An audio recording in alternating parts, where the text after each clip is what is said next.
support the world's most vulnerable people.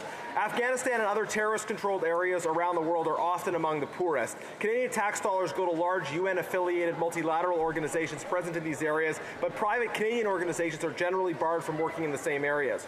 Recognizing this problem, MPs from all parties came together more than a year ago to negotiate, amend, and then adopt Bill C-41.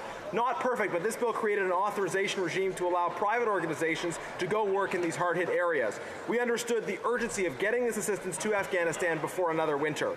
Unbelievably, these Liberals have failed to implement this bill for over a year. No authorization, no applications, no help. What a disgrace. The bill had a one-year review deadline, but after a year, there's literally nothing to review. This probably won't make the headlines, but people on the other side of the world will die because Liberal government incompetence blocked private development assistance from getting to them.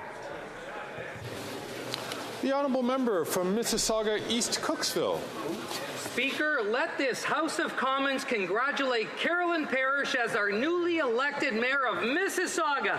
Mayor Parrish's election is a testament to her unwavering dedication, passion, and tireless efforts to serve our community. Throughout Mayor Parrish's career, she has demonstrated deep commitment to the people of Mississauga, always striving to improve the lives of residents and making our city a better place for everyone. Mayor Parrish, your vision for Mississauga is one that resonates with all of us. A city that is inclusive, innovative, and forward-thinking.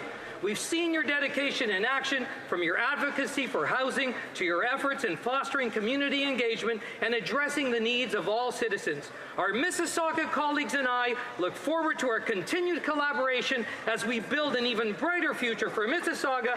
We're excited to see all that we can accomplish together and the positive impact that you and Council will make on our great city. Congratulations once again, Mayor Carolyn Parrish. Here, here.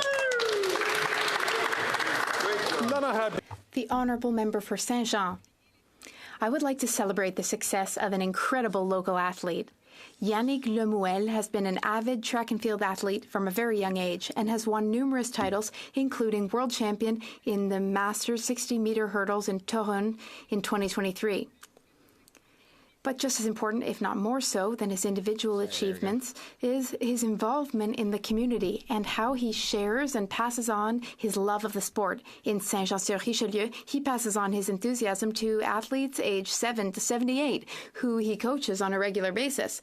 At École Secondaire du Triolet and Université de Sherbrooke, he mentors promising young athletes. And lastly, at the Marie Rivier School, he works with children with multiple disabilities, for who he also organizes Olympics.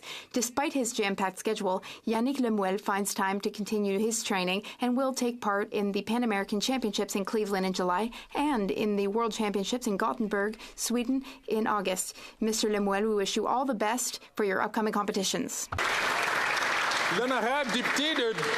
The Honourable Member for Orléans. Mr. Speaker, I have the pleasure of rising to acknowledge the vital role long-term care institutions hold in our communities and recognizing the incredible leaders, staff and families who support the thousands of Canadians who live in long-term care homes.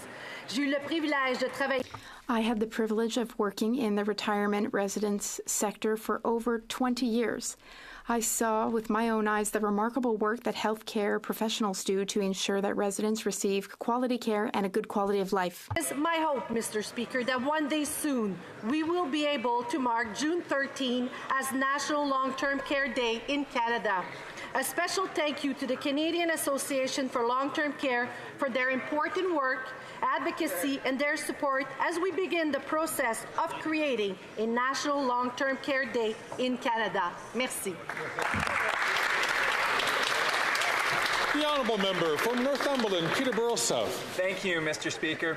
After 9 years of this NDP Liberal government, business owners across this country are facing unprecedented challenges, including the most anti-business government seen in a generation. The good news is it wasn't like this before this Prime Minister, and it won't be like it after. Conservatives recognize what small business owners are, and that's economic heroes. They start with a dream to make their communities a little better by sharing their gift with the world. To start their businesses, they often risk everything, putting their life savings, even their family home, up for grabs. They'll work 60, 70, even 80 hours a week, all just to turn around and do it all over again. When times are tough, like now, they'll often do without so their employees don't have to.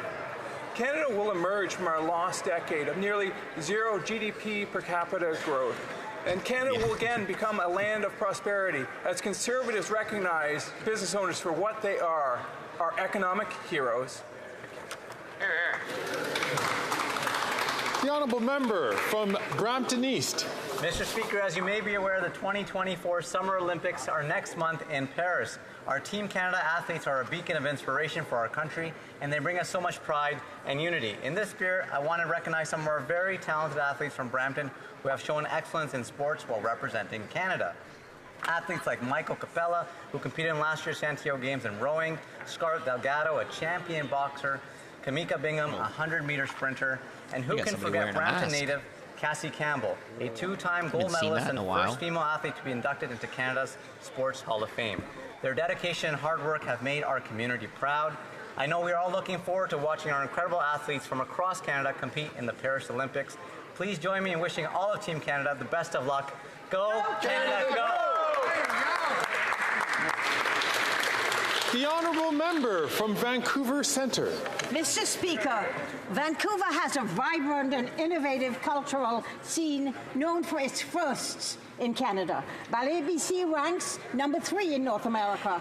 The VSO, Vancouver Symphony, students play solos and complex pieces alongside the professional orchestra on the Day of Music last weekend with 5 free venues across the city. Now they plan to merge performances of dance, symphony, and opera to excite and titillate. Whether it's student dancers from Arts Umbrella on stage with Ballet BC or Bard on the Beach bringing Shakespeare in modern pop format to audiences. Whatever the performing art, Vancouver is building growing awareness of the arts to young and diverse viewers. We have full houses for live performances in my city. Vancouver is no hick town, colleagues. It rocks the Canadian art scene.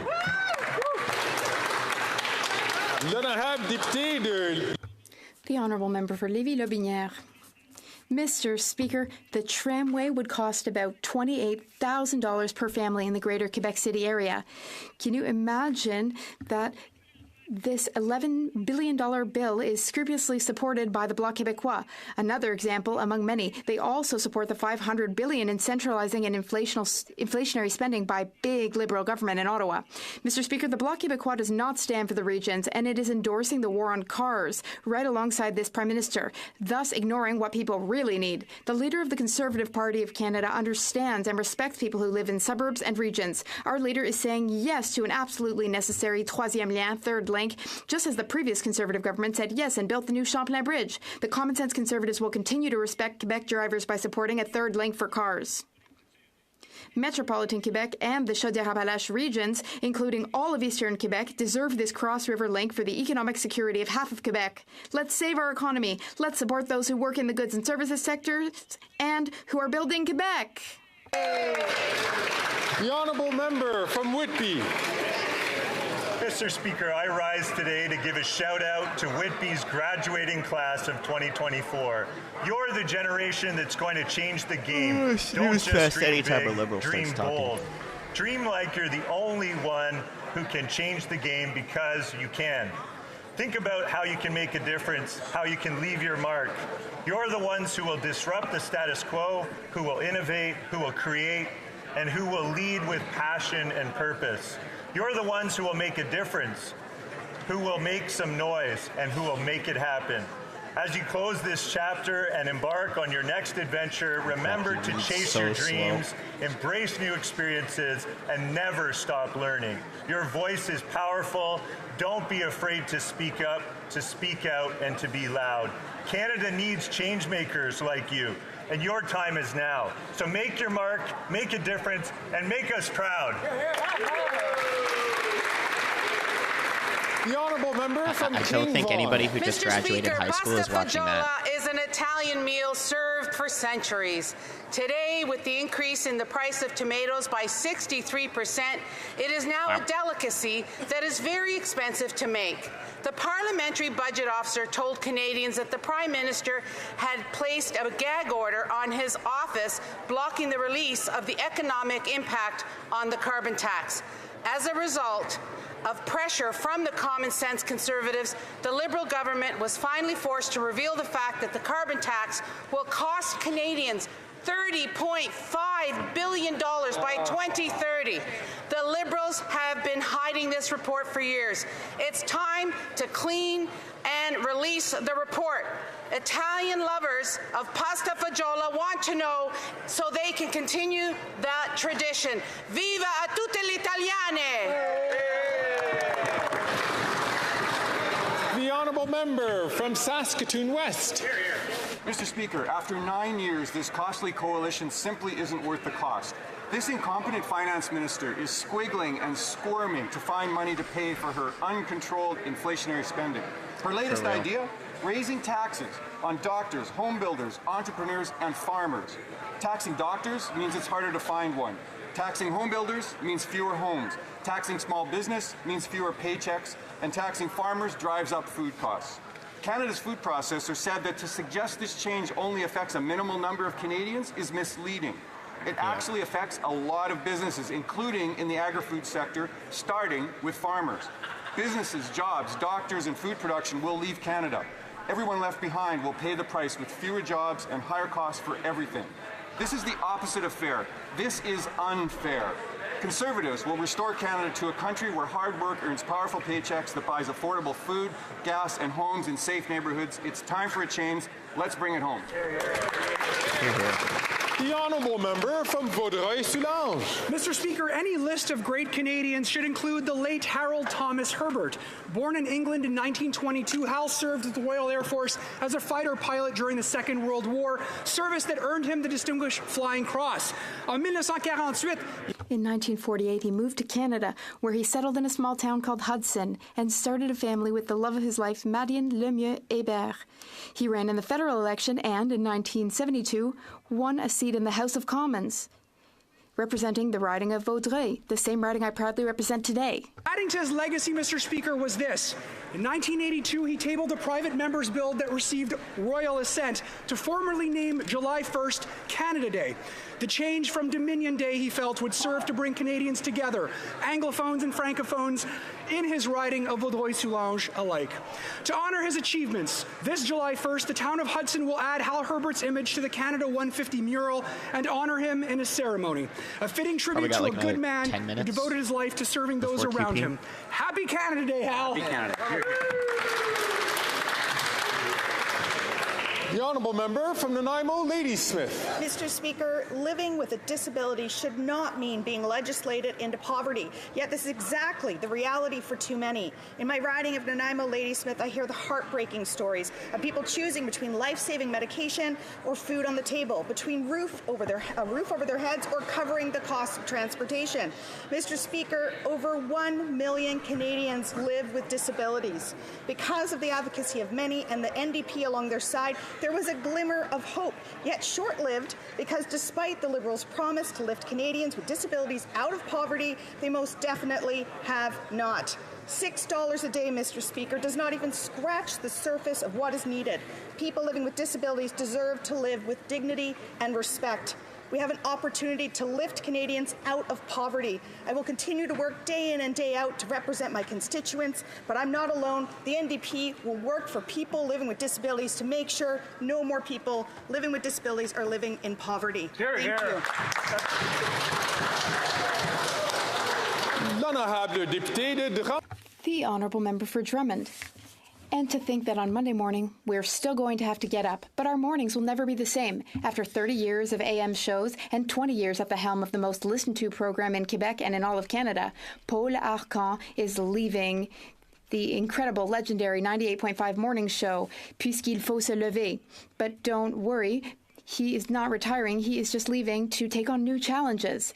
Paul Arcand is always connected to his leaders, always in tune with Quebecers, politicians, many of them here in this room, decision makers, leaders of all stripes. Everyone who appeared on his show knew that they had better watch their step and choose each and every word carefully.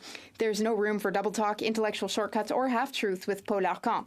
He was all about getting to the bottom of things, and what a bandmaster, what a great team that succeeded in captivating us day after day after day for 20 years. Thank you, Paul Arcand, for these incredible years. Thank you for always being there with us and for us. May your future be bright and full of new projects. We can't wait.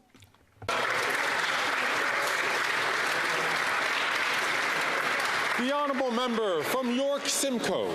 Mr. Speaker, after 9 years, Canadians can be forgiven for thinking it can't get much worse than this. But this NDP Liberal government has proven them wrong again, this time with a job-killing tax hike on small businesses, farmers, healthcare, and home building.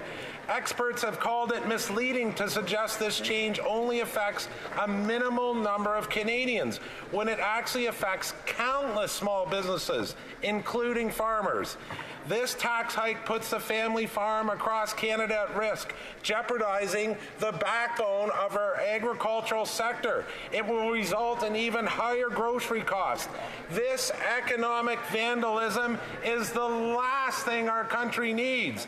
Instead, Conservatives will restore the promise of Canada by making our taxes lower, simpler, and fair for farmers and all Canadians.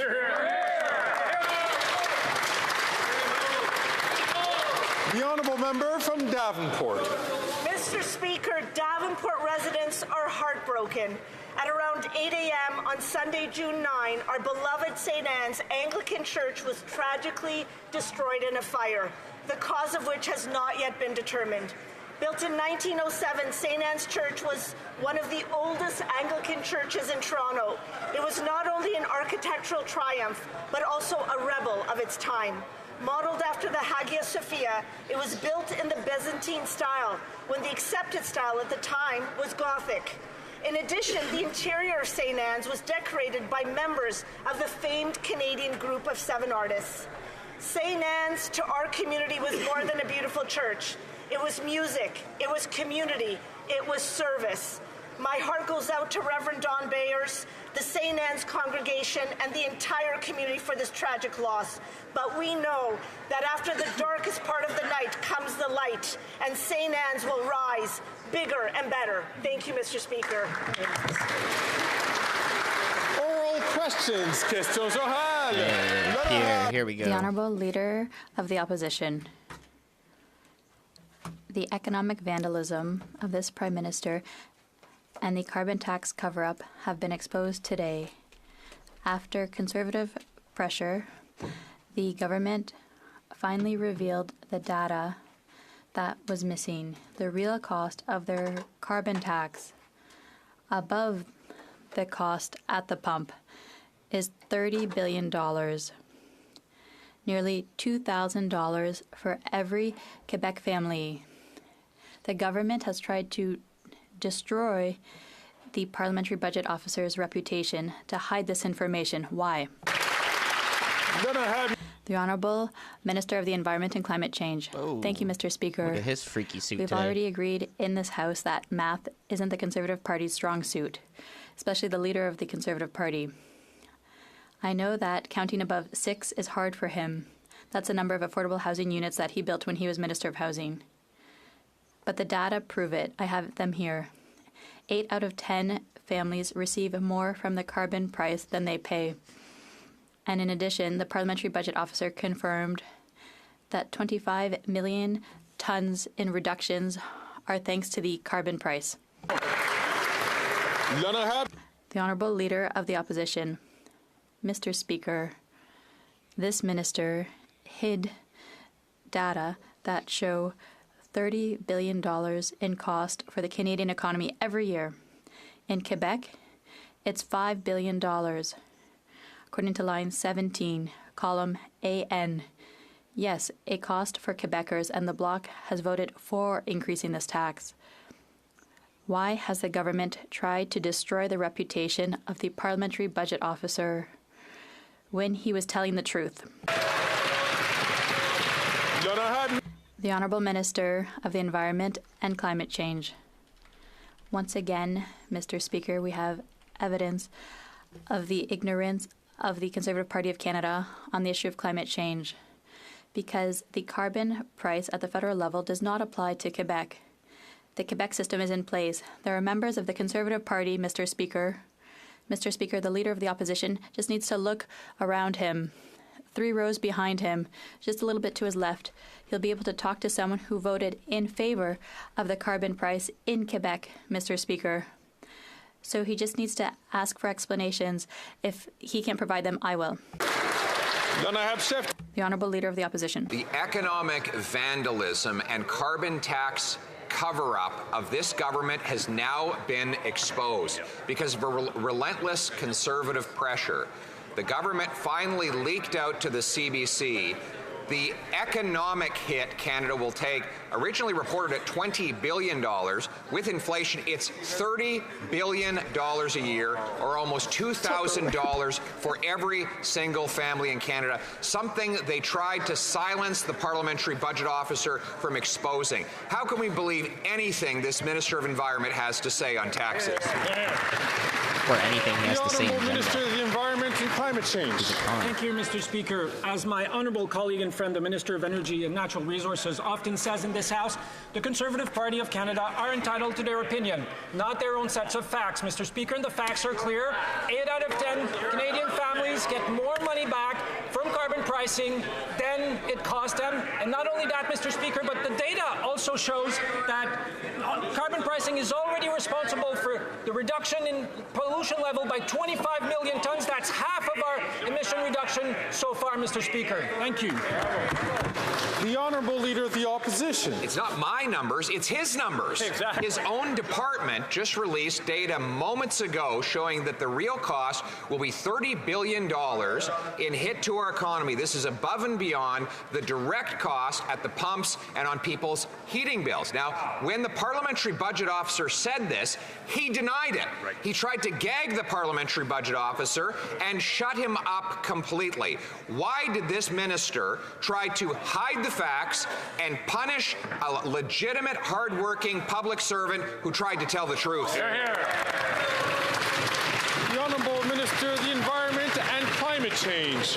Thank you, Mr. Speaker. I think we've established in this House that math was not the forte of the Leader of the Opposition, and that he has a hard time counting past 6, Mr. Speaker, which is the number of social housing he did when he was Minister responsible for housing. But the facts are clear. 8 out of 10 Canadian families get more money back from carbon pricing than the pricing system costs. Not only that, but carbon pricing is responsible for half of our emission reduction, 25 million tons less pollution in the atmosphere in Canada because of carbon pricing, Mr. Speaker.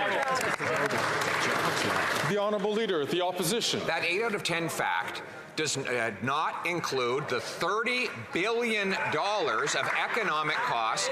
That is $2,000 of additional costs for every single family. When we exposed that, he denied it. When the parliamentary budget officer reported on it, they attacked him and tried to gag him. Mr. Speaker, that minister is not worth the economic vandalism. We cannot believe a word he says about taxes. He needs to resign. When will the Prime Minister fire him? Yeah!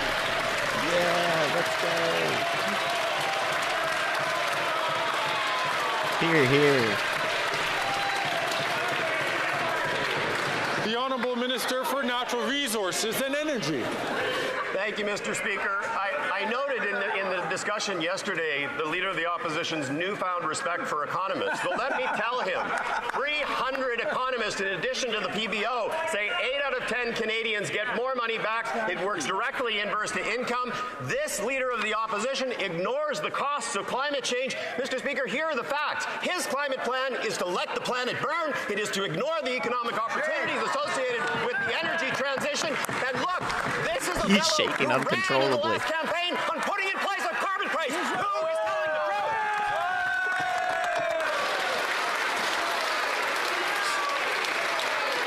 What's going on today?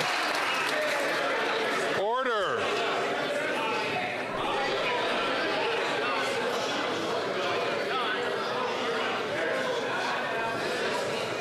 Order.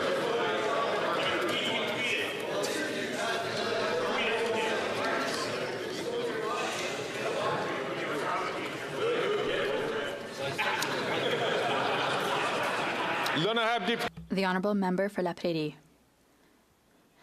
In the supplementary estimates of the budget, this government wants to allocate an additional $3.5 million for metals to mark the transition of the Crown in Canada to Charles III. Yet, there was already more than $22 million earmarked for this. It may seem like $22 million too much, but the Governor General didn't think it was enough. 15% more was needed, she thought, and the government agreed. They've got one last chance to wake up before next week's vote. Will they withdraw these votes and avoid wasting millions of dollars on monarchist trinkets? The Honourable Minister of Canadian Heritage. Mr. Speaker, I know the Bloc is not very interested by this, but there are Canadians who care about our history and who want to recognize that our sovereign, who passed away, was the Queen of the Commonwealth for over 70 years. This is a tradition in Canada when it happens.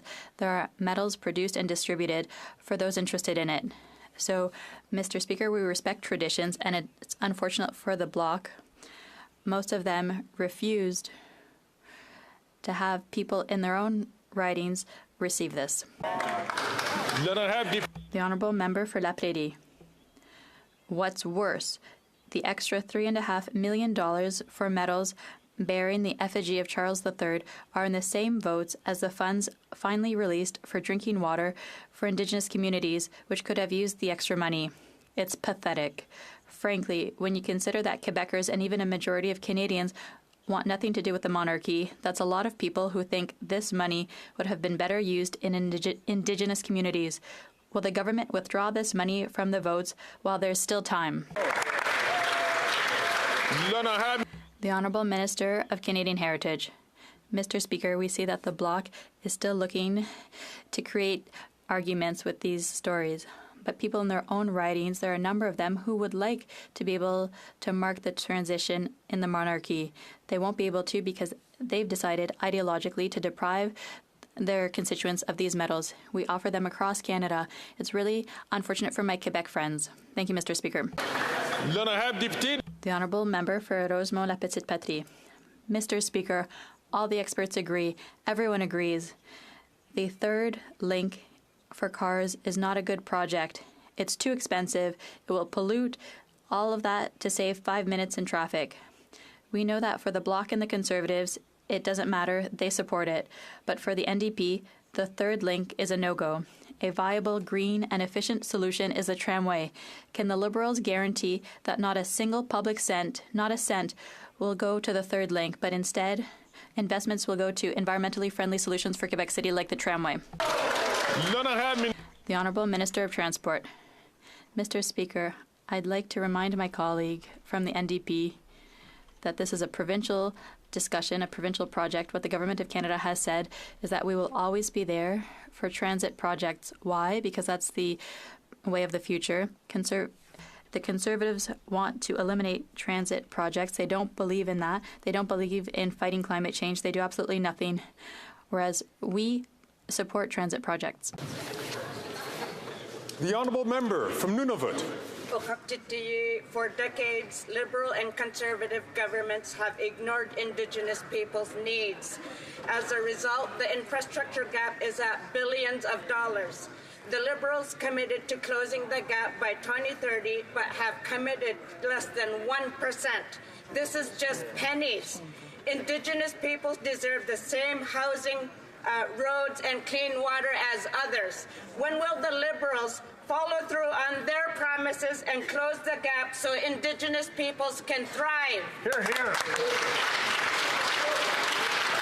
The Honourable Minister for Crown Indigenous Relations. Thank you, Mr. Speaker, and I agree with the member that this country has had a deplorable history of depriving Indigenous communities of the things that they need to thrive. In fact, since we've taken office and spending on Indigenous infrastructure and priorities has increased by 185%, Mr. Speaker, it speaks to the lack of effort by those Conservatives when they were in government to actually prioritize the needs of Indigenous children. We'll keep working to close that gap. Hear, hear. I apologize to the Minister of Indigenous Relations, Indigenous Services. The Honourable Member from Thornhill.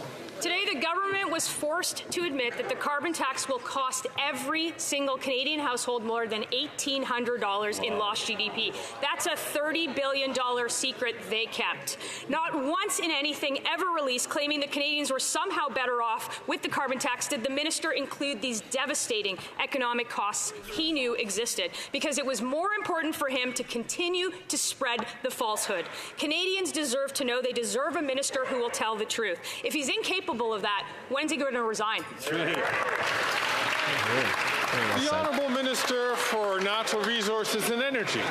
Thank you, Mr. Speaker. As I said earlier in this House, it is great to see that the Conservative Party of Canada now actually believes that economists are thoughtful and give good advice. 300 of them signed a letter that told people 8 out of 10 Canadian families do get more money back. I would encourage my honourable colleague to read that letter. And certainly, I would say that as we move forward, we must have a plan to address climate change, but we must do so in a manner that's affordable. That's exactly what carbon pricing does. That is something that we will continue to do, balancing the environment and the economy versus a party that actually has no plan for the environment whatsoever. The Honourable Member from Thornhill. This government that gagged the parliamentary budget officer that actually told Canadians the truth, and they cherry-picked portions of the data that supports their version of the truth, which makes them look even more guilty. If they truly believed that the carbon tax was helping, they would release the report. Instead, they kept a $30 billion secret from Canadians. The minister wanted to tell Canadians that paying more for gas, for groceries, for home heating, they would be better off. Misleading Canadians about $30 billion. I don't know how he looks anyone in the face. When will the Prime Minister actually fire him? Hear, hear. The Honourable Minister for the Environment and Climate Change. He does need to step down. How can the Conservative Party of Canada and those members who campaign to put in place a price on pollution, Mr. Speaker, can look anyone in the eyes is beyond me. How can they look anyone in the eyes and say, we're doing nothing to protect you against forest fires. We're doing nothing to protect you against hurricanes. We're doing nothing to protect you against flooding, Mr. Speaker. They have no plan for the economy. They have no plan for climate change. And they have no plan to work with communities to protect them from the devastating impacts of climate change. He thinks taxing us is going to stop a forest fire. The Honourable Member from Haldimand, Norfolk.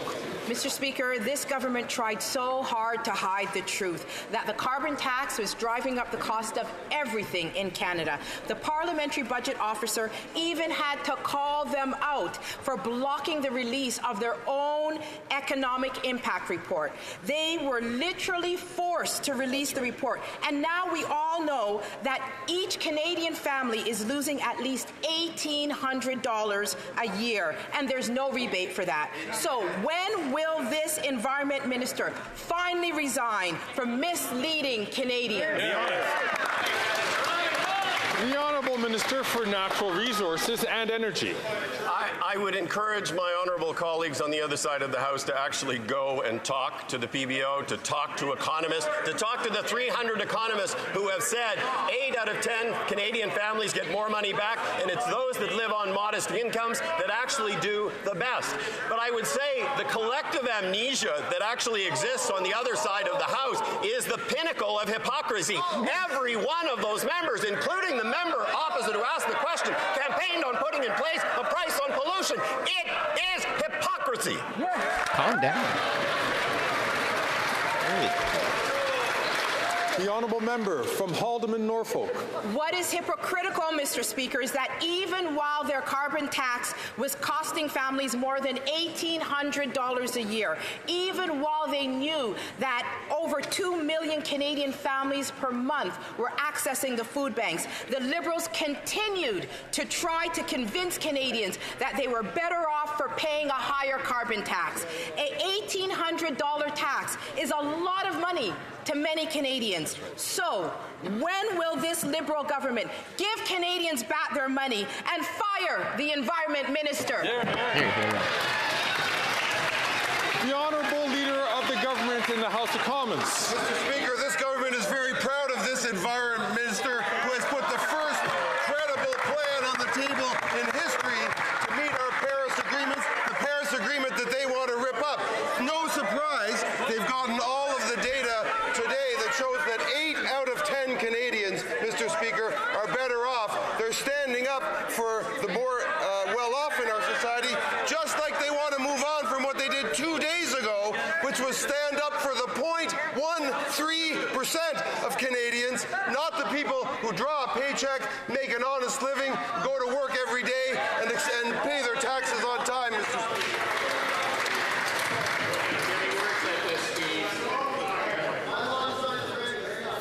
I know all members are excited to be returning to their ridings for the weekend, but I'll ask if we could, to move things along quickly, I'll ask members only to take the floor when they have recognized by the chair. The Honourable Member for Mégantic-L'Érable. $30.5 billion. $30.5 billion per year. That's what the Bloc Liberal tax is costing our economy every year. That's nearly $2,000 in cost per family that the Minister of the Environment wanted to hide. The Minister of the Environment knew it. He voluntarily hid the numbers from Canadians. After having voluntarily hid those numbers, will the Minister of the Environment have the courage to stand up before all Canadians and resign for not having told them everything? The Honourable Leader of the Government in the House of Commons. Mr. Speaker, this member from Quebec will never, never do what the Minister of the Environment, also from Quebec, has done for Canada by presenting a credible plan to reduce greenhouse gas emissions and will respect the Paris Agreement. The Paris Agreement they want to withdraw from. It's no surprise that this member wants to withdraw us from a plan that favors 8 out of 10 Canadians and will help us reach our targets on climate change, Mr. Speaker. That member should be ashamed. The Honourable Member for Mégantic-L'Érable. He's quite right. Never, ever will I hide $5 billion in costs for a carbon tax from Quebecers, because that's exactly what the Minister of the Environment has done. In his own documents, line 17, column AN, the carbon tax costs Quebecers $5 billion per year. The tax supported by the Bloc Québécois. Mr. Speaker, after wanting to make fun of the parliamentary budget officer who was telling the truth, we know now, will the Minister of the Environment step down? The Honourable Minister of the Environment and Climate Change. Mr. Speaker, on this side of the House, we will never be ashamed of being there for Canadians, standing up for their rights to clean water, clean air, a high-quality environment, as opposed to the Conservatives. The ignorance of the Conservative Party on this issue, Mr. Speaker, is boundless. He just needs to look around him. If he speaks to the member seated behind him, she can explain that Quebec has its own carbon pricing system before the federal government did. And there are many Conservative members who voted in favor of carbon pricing at the provincial level. This is nonsense.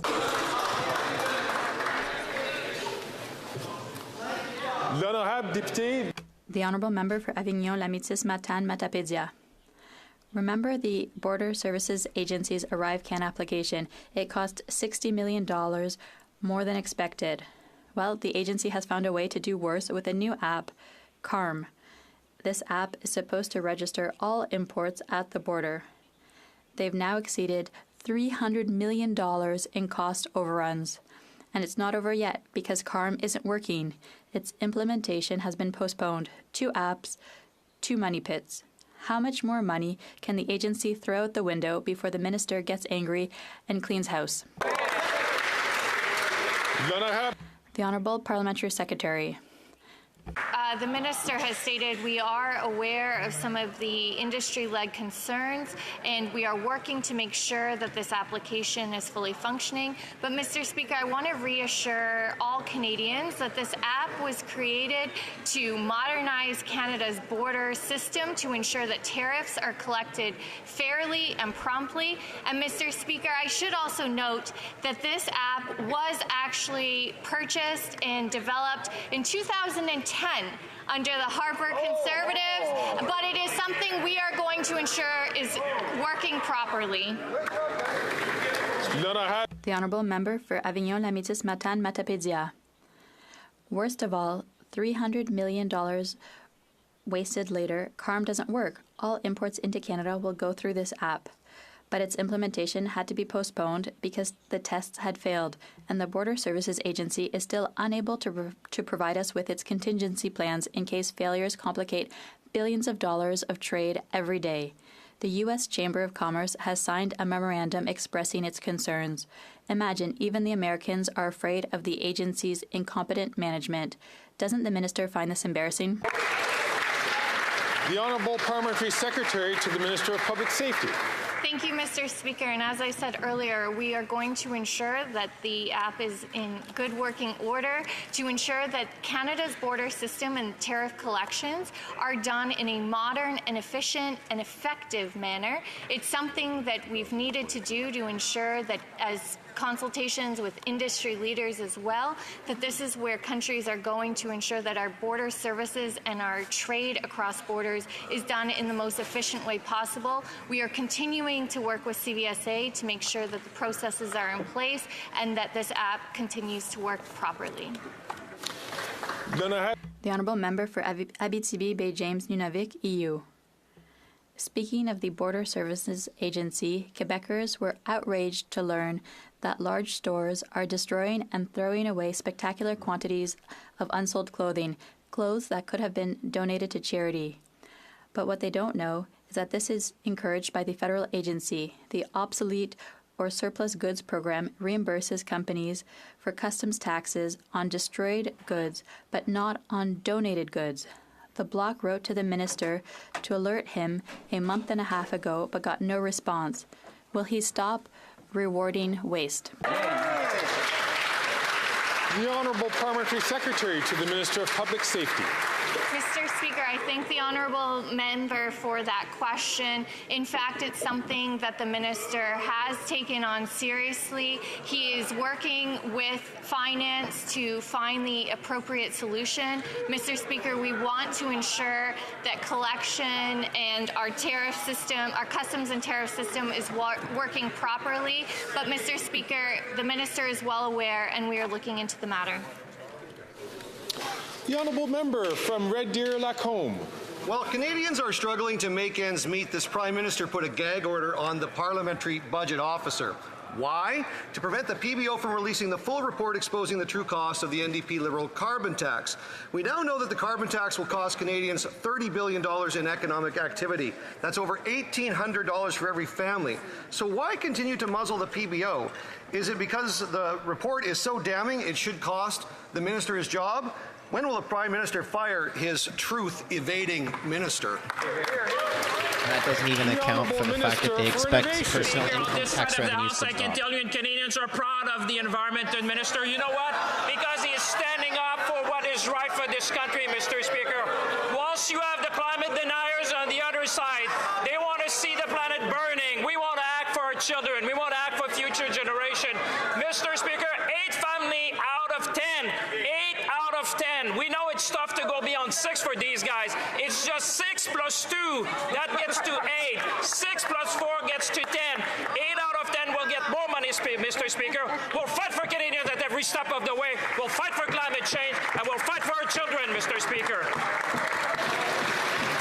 The Honourable Member from Red Deer Lacombe. This Prime Minister's dirty $30 billion secret has been exposed. His carbon tax will cost Canadian families far more than they pay into it.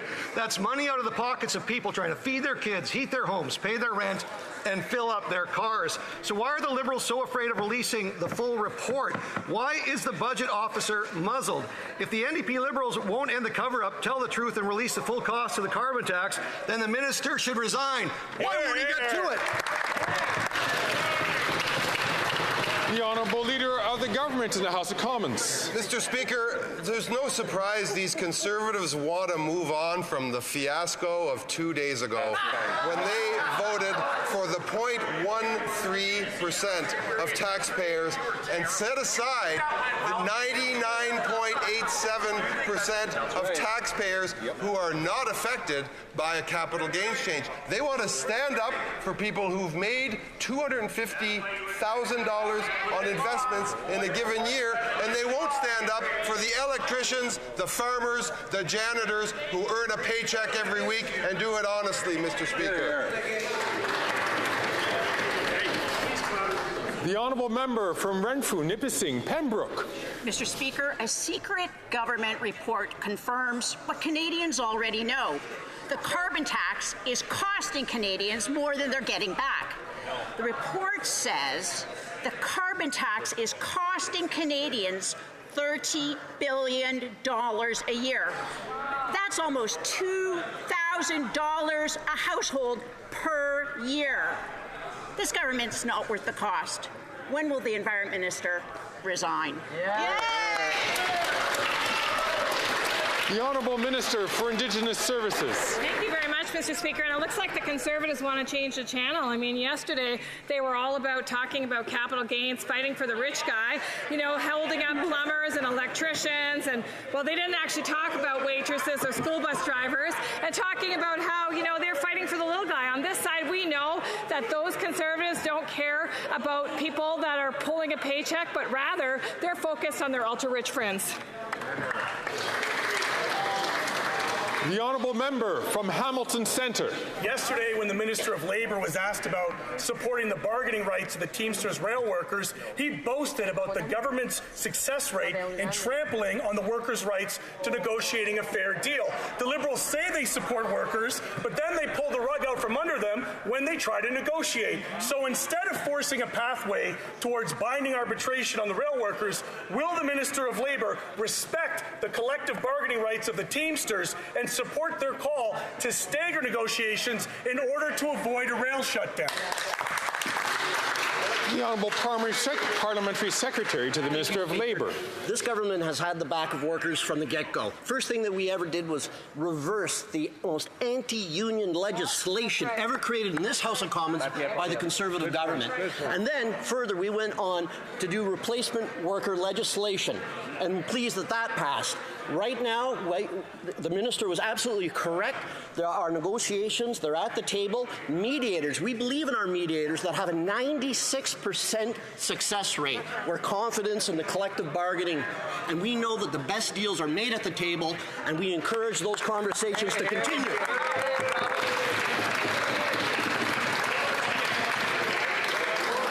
The honourable member from Edmonton, Strathcona. Mr. Speaker, today the UN released their annual report on children in armed conflict. The report verifies cases of war crimes against children in Gaza, West Bank, and Israel is more than anywhere else in the world. It is an appalling and alarming confirmation of the grave violations taking place. Mr. Speaker, children are dying and the Liberals are failing them. When? What date will the government finally impose sanctions on those responsible for violence against children, including Netanyahu's war cabinet? Hear, hear, hear. The Honourable Minister for Foreign Affairs. Mr. Speaker, I've said it many times in this House, the situation in Gaza is catastrophic. Too many children, too many women have died, and that is why the violence must stop. That is why we need a ceasefire now. That's why hostages must be released. That's why civilians must be protected. And that's why humanitarian aid needs to get into Gaza. We need to make sure that both parties support the Biden proposal. The Prime Minister and G7 Prime Ministers and leaders are in Italy as we speak, and I really hope that we can bring back peace to the Middle East. Thank you. The honourable member from Dartmouth, Cole Harbour. Mr. Speaker, Canada's border service employees deliver important services that ensure Canadians are safe, secure, and have timely access to goods coming from other countries. It's no secret that Canada's public servants have seen previous Conservative governments cut their jobs, cut services, instead of giving them the respect that they deserve, by reaching deals at the table that are fair for public servants and reasonable for Canadian taxpayers. Could the President of the Treasury Board share an update on her work to ensure fair deals are made with our border services officers to maintain Canada's border security while ensuring respect for the work of our public servants? The Honourable President of the Treasury Board. Mr. Speaker, I thank the honourable member for that question. And this week showed that the best deals are reached at the table and the collective bargaining process works. The Canada Border Services Agency employees keep our country safe every single day. And I am pleased to announce in this House that a tentative agreement has been reached that is fair for Canadian taxpayers and reasonable for public servants, Mr. Speaker.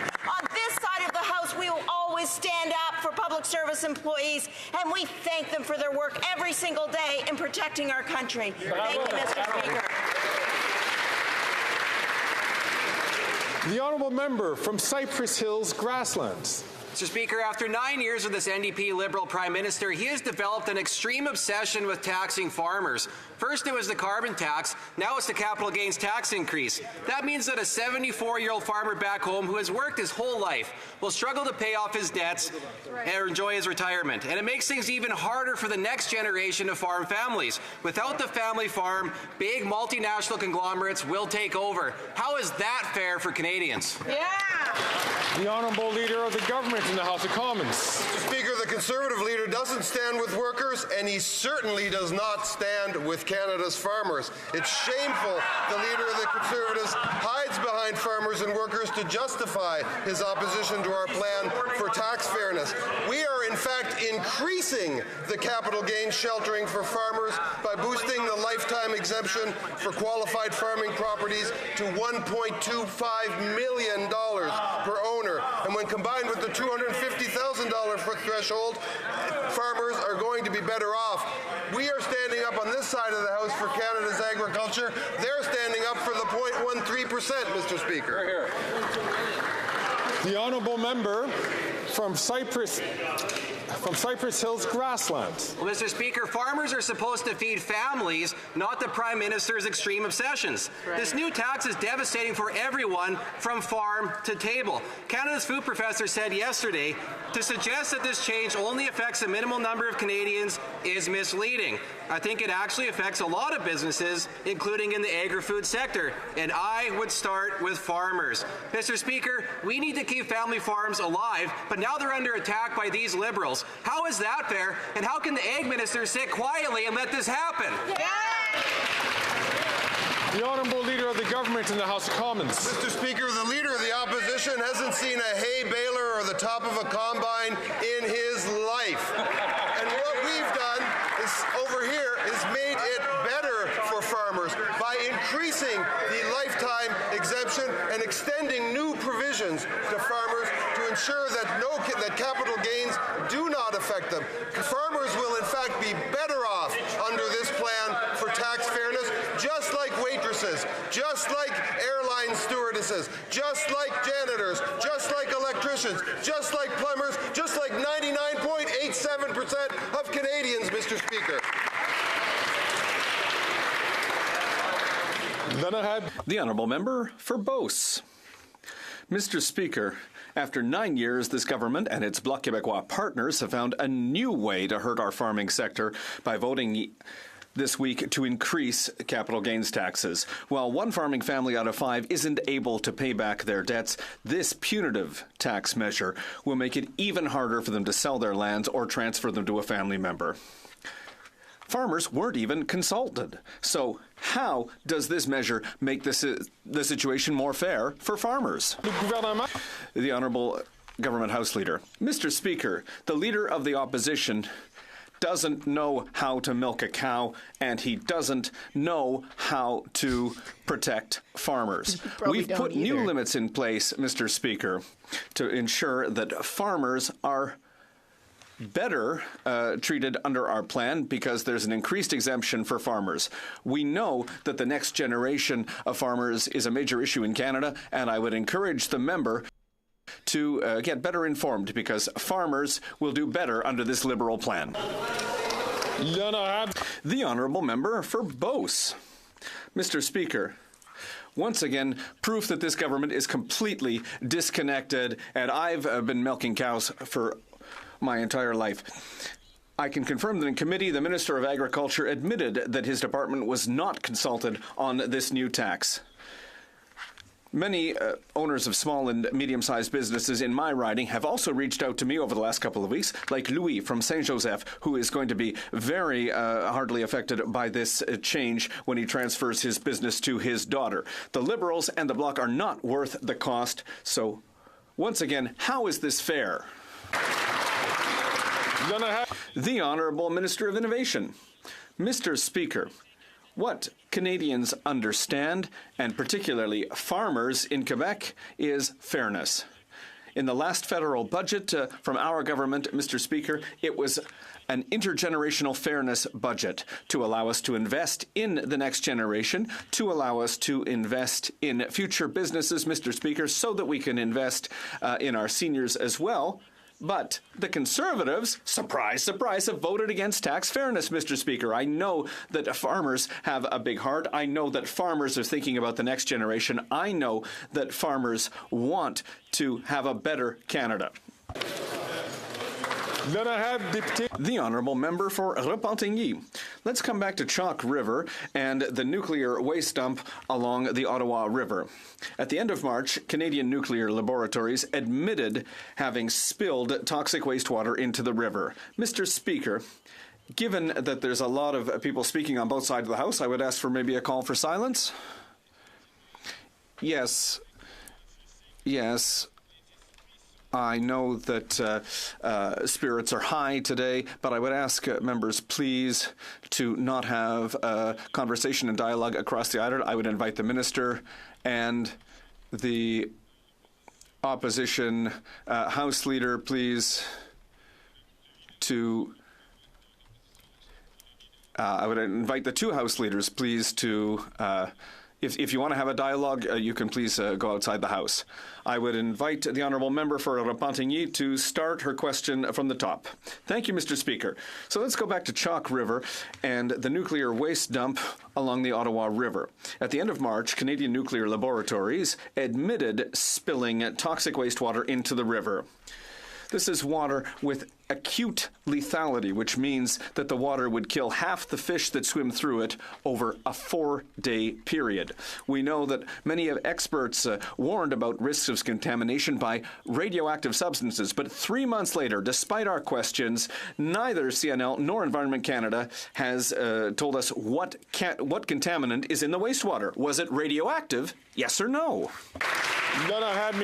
The Honourable Minister of Natural Resources. Thank you, Mr. Speaker.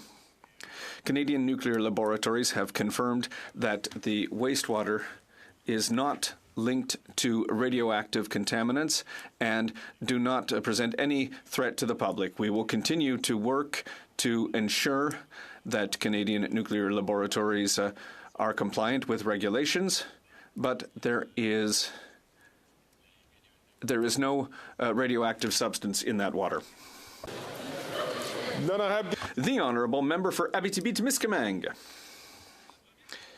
The Kepawak Anishinaabe First Nation in my riding has presented a list of demands supported by the Bloc Québécois on 140 municipalities. It's calling for an inquiry in consultation with Indigenous people, which has not been done on the Chalk River file. It's also calling for transparency. CNL knew in February that toxic wastewater was being spilled, but it was only revealed at the end of March. How can the federal government tolerate that a laboratory which has problems with contaminated wastewater spills and transparency, how can they be allowed to manage a nuclear waste dump along the Ottawa River? The Honourable Minister of Natural Resources and Energy. Thank you, Mr. Speaker. As I've already said, CNL confirmed that the wastewater is not connected to radioactive contaminants and do not represent any threat to the public.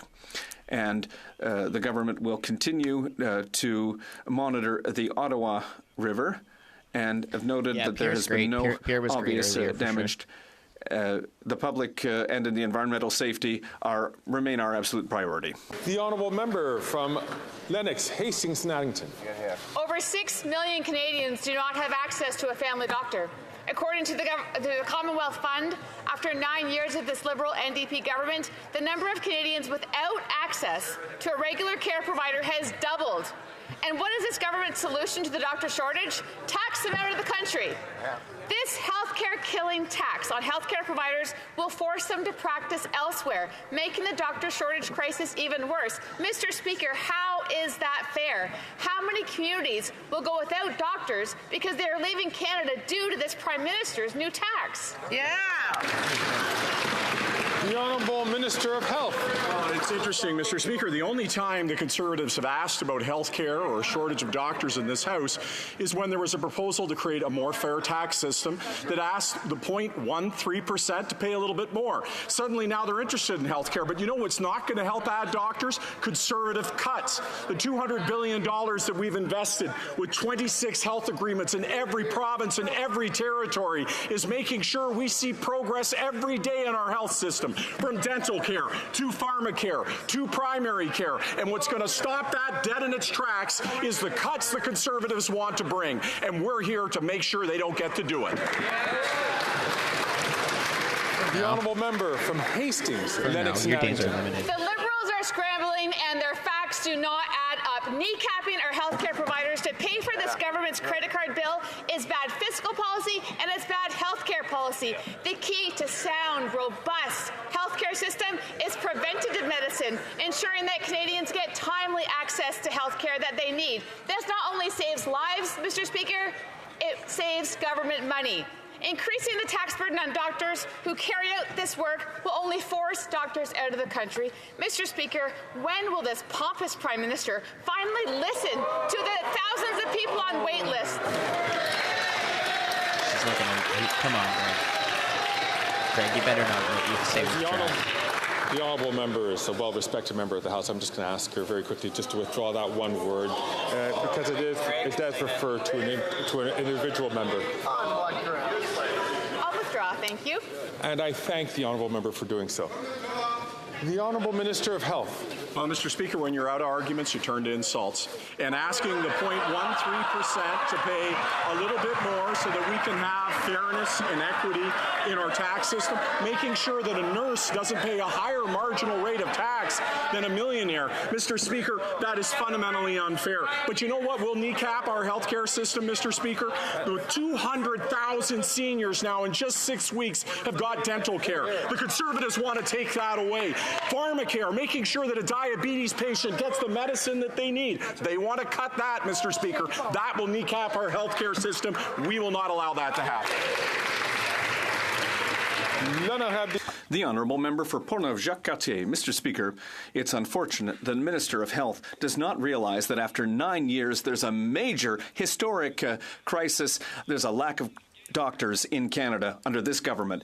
Now, in changing the tax rules, this government is having an impact on Canadians. In this economic chaos that they've created, the Liberals have decided to increase the capital gains tax. They say that they want rich people to pay more, but that's camouflage, Mr. Speaker.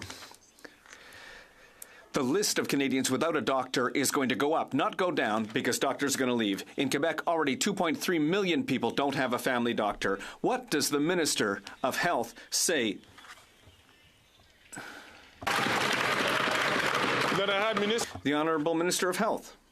Well, I can say clearly, Mr. Speaker, that a more fair, a more equitable system where a nurse doesn't have to pay a higher tax rate than somebody who has millions and millions of dollars, that's just logical.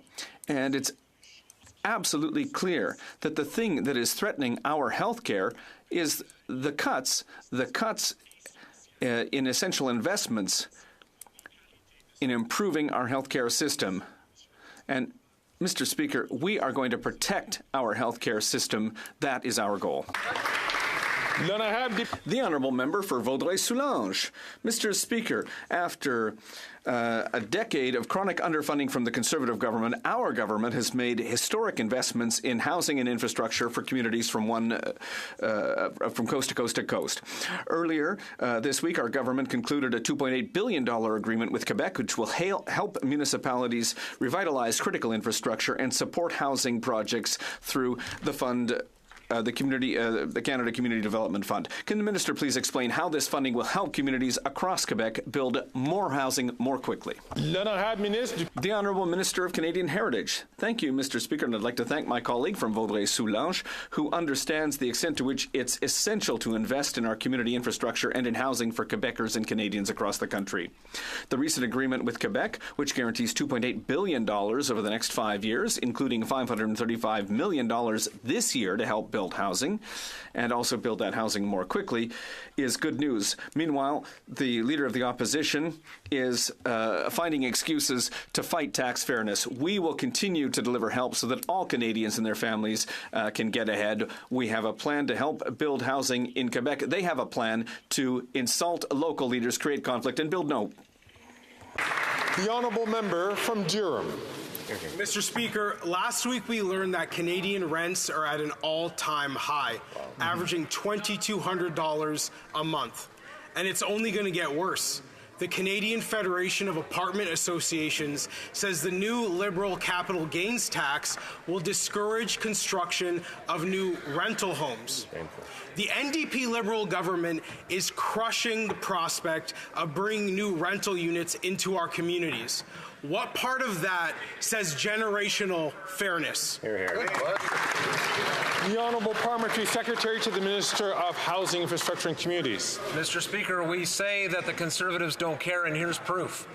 This tax change would allow for more revenue to be directed to childcare, pharmacare, dental care, and measures to address the housing crisis. In fact, I direct the new member, and he is a new member, to look at their housing plan, which actually would tax home builders. So today when he raises concerns about home building and taxation, it's their plan that's the problem, Mr. Speaker. We have a plan. We're going to put in place that plan. We're going to solve the housing crisis. The Honourable Member from Durham. Mr. Speaker, the president of the real estate company RE/MAX agrees that the Liberals' spin on their new tax hikes are bogus. I'd like to quote him, if I might. The federal government has been vocal about this only targeting the wealthiest of the wealthy. It's just not true. I think that is going to penalize more average Canadians than were intended. So my question is very simple. When will this government take the housing crisis seriously and stop letting down an entire generation of Canadians? The Honourable Parliamentary Secretary to the Minister of Housing, Infrastructure and Communities. Mr. Speaker, this government has put in place a policy to lift GST off of the construction of purpose-built rentals. They want to maintain GST on the construction of purpose-built rentals. You won't get more apartments built that way, something that was verified at the House of Commons Committee responsible for housing just a few days ago when the Conservatives raised this point. Furthermore, if he wants to talk quotes, he can go back to the proceedings of the Federal Finance Committee meeting a few months ago when their housing plan was studied by the Department of Finance that showed that their plan will lead to less homes built, Mr. Speaker. The Honourable Member for Lévis-Lotbinière. Mr. Speaker, the housing crisis, which is directly caused by Liberal incompetence, is affecting the entire country, and the Liberal Bloc coalition believes that taxing honest home builders is going to fix the situation. But it's simple. If you tax home builders, there are going to be fewer homes built, and the price of housing is going to go up. It's unfair and counterproductive. Mr. Speaker, how is it fair to increase taxes on housing if you want to build more houses? The Honourable Government House Leader. Mr. Speaker, a little bit of pedagogy for the member who probably didn't read the Conservative Party's own plan when it comes to rental housing. Their position, believe it or not, is to keep GST on construction projects for purpose-built rental housing. Is unbelievable, but true, Mr. Speaker. I've been talking to people in my community, people who are building apartment buildings, and they say it makes the difference between profitability and the non-viability of projects. The Conservatives want to put GST back on building rental housing. The Honourable Member from Coquitlam, Port Coquitlam. Mr. Speaker, while the Conservative leader attacks our BC mayors we're working with them to build more housing faster. The Housing Accelerator Fund is investing in the most ambitious places to solve the housing crisis and deliver fairness for every generation. This includes in my community, where we are investing over $25 million to help the City of Coquitlam fast-track thousands of new homes, including purpose-built rentals. Can the Minister of Energy update us on these investments to get more homes built in his community and mine? Good. The Honourable Minister of Natural Resources and Energy. Thank you, Mr. Speaker. I certainly want to thank the member for Coquitlam for his advocacy and focus on getting more homes built faster. The Housing Accelerator Fund is indeed unlocking ambitious action on solving the housing crisis, including in my riding of North Vancouver, where a recent $18 million investment will spur the construction of thousands of homes, very much including renters. Across Canada and BC, hundreds of thousands of new homes are being fast-tracked thanks to investments like these. While the Conservative leader is vowing to rip up these vital agreements, we are working on building homes for the middle class. The Honourable Member from South Okanagan, West Kootenay. Mr. Speaker, the spotted owl is one of Canada's most endangered species, with only one wild-born owl left in the country on the Spuzzum First Nation territory near Hope, BC.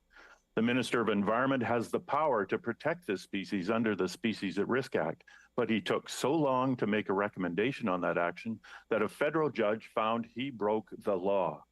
So why do the Liberals delay protecting this endangered species and then refuse to take action? The Honourable Minister of the Environment and Climate Change. Thank you, Mr. Speaker, and I thank my honourable colleague for his question and his advocacy for environmental and climate change issues. I would like to remind him that just a few months ago, we signed an historic agreement with all of the BC First Nations, the Government of BC and the federal government, $1 billion for nature protection to help the province achieve the goals that we have in Canada to protect at least 30% of our lands and water. We will continue working with our partners, whether they be First Nations, the Government of BC, to ensure that we can protect more species and more habitat. Thank you, Mr. Speaker. The Honourable Member from Spadina, Fort York. Mr. Speaker, reports confirm what everyone knows. This out-of-touch government and this 23 missing in action Toronto MPs seem to have missed, which is Torontonians are struggling. The Liberals have a new buzzword to gloss over their mismanagement. It's called fairness. Mr. Speaker, there's nothing fair in having more unemployed in Toronto than all of Quebec. Excluding the pandemic, unemployment is the highest since 2015, when the architects of incompetence stumbled into power. Over 1.26 million Canadians have missed a mortgage or credit card payment in first quarter 2024. Mr. Speaker, when the banks call, do Liberals advise Canadians to just say boo-hoo, get over it? The Honourable Parliamentary Secretary to the Minister of Innovation. This government has done more to support our local economies than any government that I've ever seen in Canadian history. We're stimulating jobs and increasing productivity. We've made major investment in the research ecosystem within our economy that's promoting innovation and creating more jobs for a sustainable future. I couldn't be more proud of this government. I know the member over there is training to become a member of the Conservative Party. I just hope the leader of the official opposition will finally accept him.